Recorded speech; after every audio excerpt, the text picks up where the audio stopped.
আসসালামু আলাইকুম।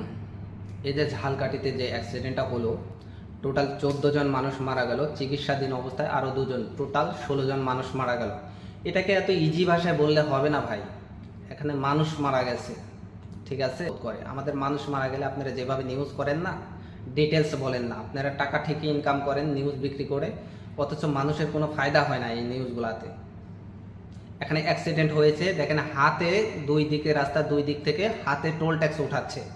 যে কোনো গাড়ি যদি টোল ট্যাক্স না দিয়ে ভাগতে লাগে তাকে তো গাড়ির নাম্বার ধরে মারা হবে, এটা করা হবে। এটা মারে, বিভিন্ন জায়গাতে মারে। সিটি কর্পোরেশনের চাঁদার জন্য, পৌরসভার চাঁদার জন্য, বিভিন্ন ইউনিয়ন লিডারের চাঁদার জন্য, সংগঠনের চাঁদার জন্য যদি গাড়িতে টোল ট্যাক্স না দেওয়া হয়, মারা মারা হয় এদেরকে। আপনারা দেশকে ডিজিটাল থেকে স্মার্ট ঘোষণা করে দিয়েছেন, হাতে করে টোল ট্যাক্স উঠাবেন। এখানে মূলত টোল ট্যাক্স উঠানোর জন্য অ্যাক্সিডেন্টটা হয়েছে।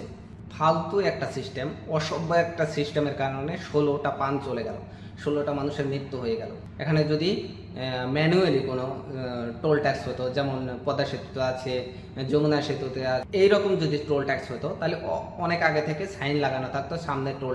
আপনারা লাগায় রাখেন সামনে 200 ফিট, 300 ফিট বা 1 মিটার পরে বা 500 ফিট পরে আপনারা হচ্ছে হ্যান্ড টোল ট্যাক্স, ওখানে গাড়ি থামান, মানুষের হাতে টোল ট্যাক্স দিন, তারপরে আপনার গাড়ি পারাপার। আপনারা যে এইভাবে হাতে করে টোল ট্যাক্স নিচ্ছেন, ধরলাম এটা গভর্নমেন্টেরই টোল ট্যাক্স, হাতে করে যে টোল ট্যাক্স নিচ্ছেন, বাঙালিদের তো কোনো বিশ্বাস নাই।